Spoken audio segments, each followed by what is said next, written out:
So hello friends, welcome back. Ivan Vukomanovic എന്ന Serbian പരിശീലകൻ അദ്ദേഹം കേരള ബ്ലാസ്റ്റേഴ്സിലേക്ക് വന്ന് നമ്മൾ സ്വപ്നമെന്ന് കരുതിയ പല കാര്യങ്ങളും നടത്തി കാണിച്ച ഒരു പരിശീലകനാണ്. നമുക്ക് നേടാൻ കഴിയില്ലെന്നും തോൽപ്പിക്കാൻ കഴിയില്ലെന്നൊക്കെ വിചാരിച്ച പല ഓപ്പണൻസിനെയും പല അച്ചീവ്മെൻറ്റ്സും അദ്ദേഹം സ്വന്തമാക്കിയിട്ടുണ്ട്. ഇനി എന്തെങ്കിലും റെക്കോർഡുകൾ അദ്ദേഹത്തിൻ്റെ പേരിലാവാൻ ബാക്കിയുണ്ടോ എന്നുള്ളത് സംശയമാണ്. വിജയത്തിൻ്റെ കാര്യത്തിലാണെങ്കിലും നമ്മൾ അൺലോക്ക് ആവാനുണ്ടായിരുന്ന പല അച്ചീവ്മെൻറ്റ്സും അദ്ദേഹം ഇതിനോടകം തന്നെ സ്വന്തമാക്കിയിട്ടുണ്ട്.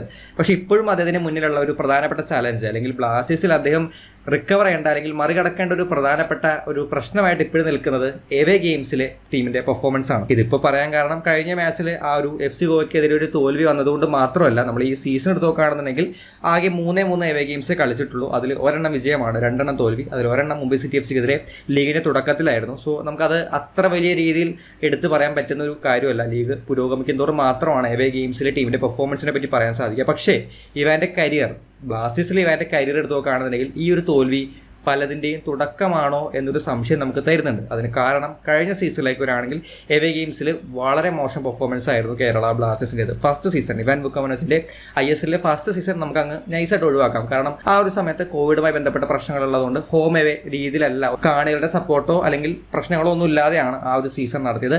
ആ സീസൺ മാറ്റിയെടുത്ത് കഴിഞ്ഞാൽ കഴിഞ്ഞ സീസൺ നോക്കുകയാണെങ്കിൽ 10 മാച്ചുകൾ എവേ സ്റ്റേഡിയത്തിൽ കളിച്ചതിൽ 6 എണ്ണത്തിലും തോൽവിയാണ് ബ്ലാസ്റ്റേഴ്സിനുള്ളത്. 3 എണ്ണത്തിൽ മാത്രമാണ് ടീമിന് വിജയം നേടാൻ സാധിച്ചത്.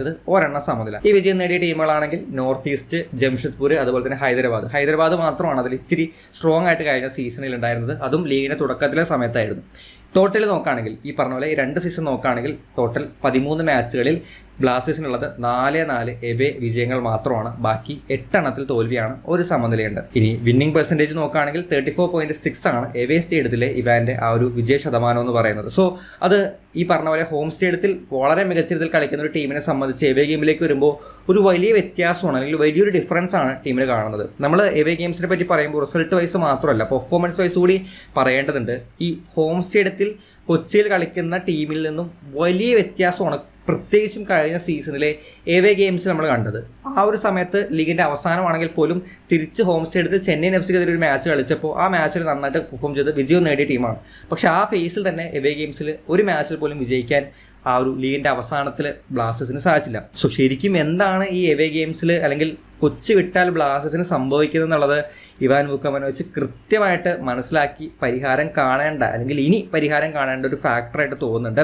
ഈ പെർഫോമൻസിൻ്റെ കേസിലേക്ക് വരുമ്പോൾ നമ്മൾ ഹോം സ്റ്റേഡിയത്തിൽ ടീമിന് കാണുന്ന ആ ഒരു പെർഫോമൻസ് വൈസുള്ള ആ ഒരു ഇമ്പാക്റ്റ് ആണെങ്കിലും പ്ലേയേഴ്സിൻ്റെ കമ്മിറ്റ്മെൻറ്റ് ഫാക്ടർ, അവരുടെ ടീം സ്പിരിറ്റ്, അത്തരം കാര്യങ്ങളൊന്നും നമ്മൾ എവേ സ്റ്റേഡിയത്തിലേക്ക് വരുമ്പോൾ കാണുന്നില്ല എന്നുള്ളതാണ് ഒരു വലിയ വ്യത്യാസം. ഈ റിസൾട്ട് വൈസ് മോശമാണെങ്കിലും നമുക്ക് അത്ര പ്രശ്നം പറയാൻ പറ്റില്ല. പക്ഷേ പല എവേ ഗെയിംസിലും നമ്മൾ നിരുപാധികം കീഴടങ്ങുന്നത് പോലെയാണ് ആ മാച്ചുകൾ കാണുന്നത്. ഇനി കഴിഞ്ഞ മാച്ചിലേക്ക് വരുമ്പോൾ നമുക്കൊരു ന്യായം പറയാനുള്ളത് തുടർച്ചയുള്ള മാച്ചുകൾ വളരെ കുറച്ച് ദിവസത്തിനുള്ളിൽ കളിക്കുമ്പോൾ പ്ലേയേഴ്സിന് വരുന്ന പ്രശ്നങ്ങളാണ്. നമുക്ക് മനസ്സിലാക്കാൻ പറ്റുന്ന കാര്യമാണ്.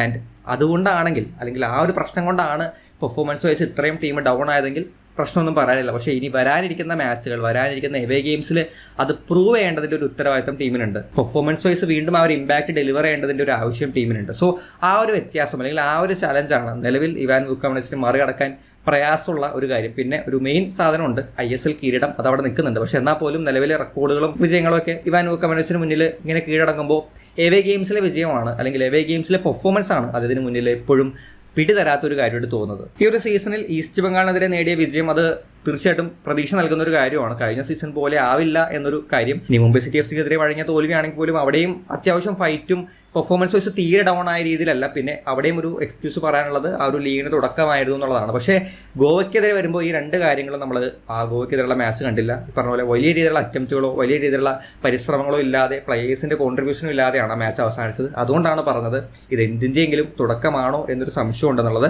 സോ അത് പരിഹരിച്ച് ഈ പറഞ്ഞ പോലെ വരുന്ന മാച്ചുകളിൽ എവേ ഗെയിംസിൽ മികച്ച രീതിയിൽ തിരിച്ചു വരാൻ ബ്ലാസ്റ്റേഴ്സിന് സാധിക്കേണ്ടതുണ്ട്. ഈ എവേ ഗെയിംസിലെ മോശം പെർഫോമൻസിനെ പറ്റി പറയുമ്പോൾ ഹോം സ്റ്റേഡിയത്തെ ഇത്രയധികം യൂട്ടിലൈസ് ചെയ്തിട്ടുള്ള ആ ഒരു രീതിയും എടുത്തു പറയേണ്ടതാണ്. കേരള ബ്ലാസ്റ്റേഴ്സിന്റെ ചരിത്രത്തിൽ എനിക്ക് തോന്നുന്നത് സ്റ്റീവ് കോപ്പലാണ് ഹോം സ്റ്റേഡിയത്തെ വിജയങ്ങളിൽ അല്ലെങ്കിൽ പ്ലേയേഴ്സിന്റെ പെർഫോമൻസിൽ ഇത്രയധികം ബെനിഫിറ്റ് ആക്കി എടുത്തിട്ടുള്ളത്. ആ ഒരു സംഭവം പക്ക പെർഫെക്റ്റ് ആയിട്ട് എക്സിക്യൂട്ട് ചെയ്യാൻ ഇവാന് ബ്ലാസ്റ്റേഴ്സിന്റെ ഹോം സ്റ്റേഡിയത്തിൽ സാധിച്ചിട്ടുണ്ട്. സീസണിന്റെ ഇതുവരെ നോക്കുമ്പോൾ ഹോം സ്റ്റേഡിയത്തിൽ ബ്ലാസ്റ്റേഴ്സ് അൺബീറ്റൺ ആണ്. അത് തുടരേണ്ട ഒരു ആവശ്യം കൂടി ഉണ്ട്. എന്നാൽ പോലും ലീഗ് അവസാനിക്കുമ്പോൾ കഴിഞ്ഞ സീസണിലാണെങ്കിൽ പോലും ഹോം സ്റ്റേഡിയത്തിൽ നല്ലൊരു റെക്കോർഡും നല്ലൊരു റിസൾട്ടും ഭേദപ്പെട്ട പെർഫോമൻസും ആ ഹോം സ്റ്റേഡിയത്തിലുള്ള മാച്ചുകളുടെ ബലത്തിലാണ് കഴിഞ്ഞ സീസണിൽ പോലും ടോപ്പ് 6 ബ്ലാസ്റ്റേഴ്സ് വന്നത്. ഈ സീസൺ നോക്കുമ്പോഴും ഏതാണ്ട് ആ രീതിയിലാണ് റിസൾട്ടുകൾ ഇതുവരെ ഉള്ളത്. എന്തായാലും എവേ ഗെയിംസിൽ ഈ പറഞ്ഞ പോലെ ടീമിന്റെ പെർഫോമൻസ് വൈസ് ഇത്രയധികം ഡൗൺ ആവുന്നത് കൊണ്ടാണ് ഈ വീഡിയോ തന്നെ ചെയ്യുന്നത്. നമ്മൾ നോക്കുകയാണെങ്കിൽ ഈ പറഞ്ഞ പോലെ കഴിഞ്ഞ മാച്ച് മാത്രം മുൻനിർത്തി പറയുന്നതല്ല, എങ്കിൽ പോലും കഴിഞ്ഞ സീസൺ നോക്കുകയാണെങ്കിൽ പോലും അവിടെ പ്ലേയേഴ്സിന് ആ ഒരു ആർക്കോ വേണ്ടി കളിക്കുന്നു എന്ന് പറയുന്ന ഒരു കമന്റ് നമ്മൾ സ്ഥിരമായിട്ട് എവേ ഗെയിംസിൽ കാണാറുള്ളതാണ്. അതാണ് ഹോം ആൻഡ് എവേയിൽ ബ്ലാസ്റ്റേഴ്സിന് വരുന്ന വ്യത്യാസം. എന്തായാലും പെർഫോമൻസ് വൈസ് എവേ ഗെയിംസിൽ വളരെ വളരെ പിന്നിലാണ് കേരള ബ്ലാസ്റ്റേഴ്സ് ഉള്ളത്. ഇവാൻ ബുക്കമനസ് എന്ന പരിശീലകനെ ഇനി മറികടക്കാനുണ്ടെങ്കിൽ തീർച്ചയായിട്ടും എവേ ഗെയിംസിലെ പെർഫോമൻസിലെ റിസൾട്ട് വൈസും പെർഫോമൻസ് വൈസുള്ള കാര്യങ്ങളായിരിക്കും അദ്ദേഹത്തിന് ഇനി സെറ്റ് ആക്കാനുണ്ടാവുക. സോ ഈ ഒരു ടോപ്പിക്കിൽ നിങ്ങളുടെ അഭിപ്രായം എന്താണ്? എന്തുകൊണ്ടാണ് എവേ ഗെയിംസിൽ ബ്ലാസ്റ്റേഴ്സിന് ഇത്രയധികം മോശം റിസൾട്ട് വരാൻ കാരണം? കമൻസ് പ്രതീക്ഷിക്കുന്നുണ്ട്. എന്തായാലും നമുക്ക് മറ്റൊരു വീഡിയോയിൽ കാണാം. ബൈ.